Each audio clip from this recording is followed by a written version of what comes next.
Hello and welcome to the show. Now, if you're looking for powerful and intelligent storage solutions, then you've come to the right place.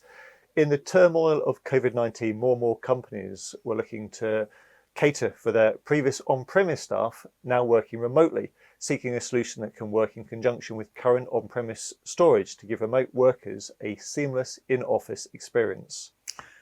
Yeah, so here to tell us more about how their solutions can help remote workers get the on-prem working experience today is Howard Twine, Chief Product Officer at GBLabs. Welcome to the show, Howard. How are you doing? Hi. Yeah, thank you. We've heard the challenge. Now, can you tell us about GBLab Solutions for remote networking? How are you helping? So, I think there's two key approaches that people are taking to trying to solve the remote working challenge at the moment, and two obvious approaches. Some people are utilizing cloud storage platforms and cloud services, and they're kind of using those as a bridge between their on-premise data and their remote workers. Other people want a more direct approach, and they're looking at direct access to their on-premise storage. And we've launched a product called Unify Hub, which addresses both of these methodologies with what we call cloud acceleration, as well as direct user remote access.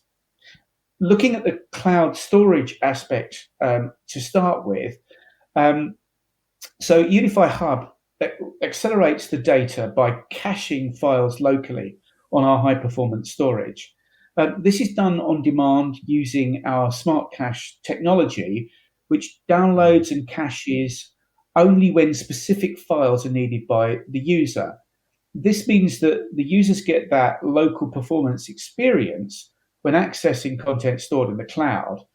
But perhaps one of the biggest benefits of this is the saving on egress fees when multiple users want to access the same content.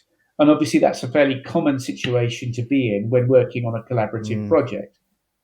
Remote working aspect of Unify Hub utilizes a little client application that we've developed, and that works specifically with our hardware back at base, and the client application is installed on a remote workstation. Right. So what's the big differentiation from other remote solutions available, Howard? So GBLab's storage is traditionally divided up into workspaces, what we call workspaces, and user permissions are provided to these areas of storage. Normally, these workspaces would be mounted locally over standard network protocols, etc. But what people have discovered with this kind of approach, with VPN access over an internet and trying to get standard network protocols to work over that VPN connection, is that they're just fragile, bandwidth is limited, etc., etc. So what we've done is created a new type of workspace called a remote workspace. It took us ages to come up with a name like that.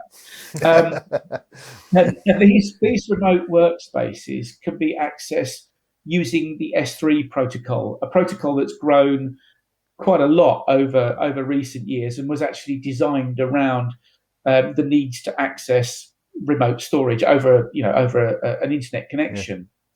And I mentioned earlier that we've got this little client application, Unify Hub Connect Client.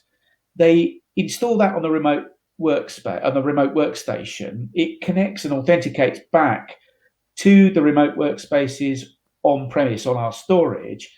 But that's really only half the problem, because although that's established a connection between the two, what it hasn't done is provided that sort of local experience with the data access. So to solve this, our client application utilizes the same smart cache technology that I mentioned for our cloud acceleration.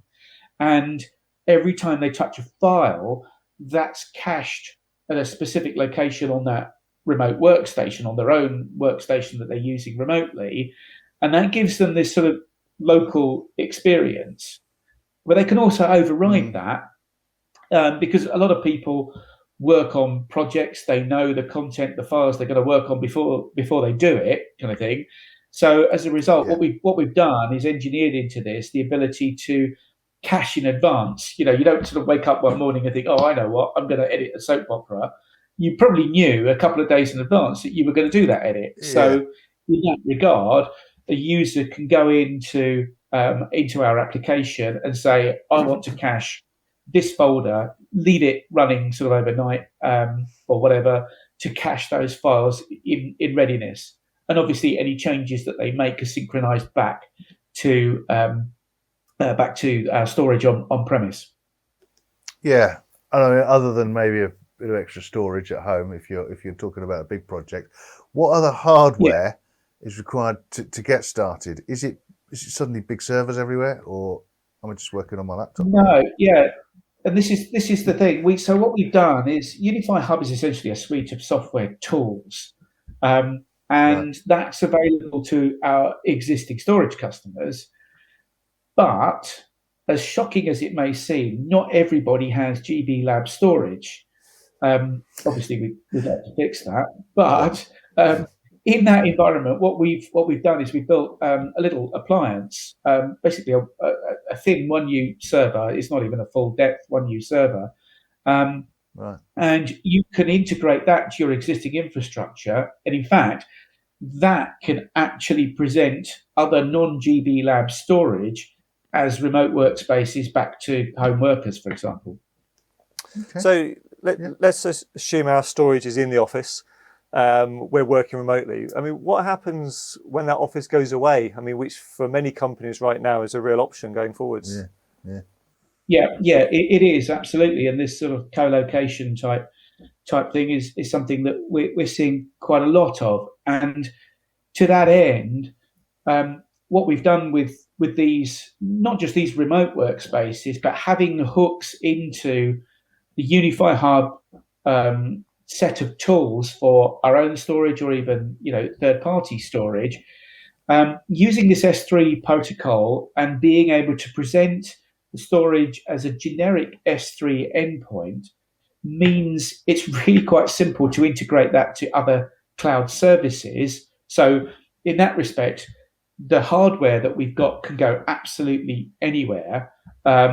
It can also, go into a data center. It can be connected into a data center and connected to other services within that infrastructure. Now, I'm kind of interested from your, you'll have witnessed this. Has the trend towards remote working continued at the same pace as we had about 12 months ago? Or have we seen it sort of settle to what we could expect and hope to be a sensible level for the future? I think certainly what I'm seeing is, there are certain aspects of certain types of workflow that you can't do anywhere else. They've got to be done on premise. You can't. You can't turn your spare bedroom into, a Dolby Atmos suite, and you can't turn your living room into a grade one, color grading suite kind of thing. So there are certain things that have got to be done, and lots of companies have invested significant amounts of money in putting that infrastructure in place. But further up the sort of production process, yes, we are seeing the desire for people to want to work remotely and collaborate remotely. It's interesting actually, because in a previous life, I've seen the development of tools to facilitate that, where people are you've got remote production companies where you've got a bunch of people doing things on a desert island kind of thing, but the production team are actually in Germany or something like that. So in many respects, what's happened is, the desert island is now your back garden kind of thing. And the production team are still facing the same kind of challenges. So, I would actually say that things are sort of settling down a bit. There was an initial panic. Oh my God, everybody's got to be able to do absolutely everything remotely.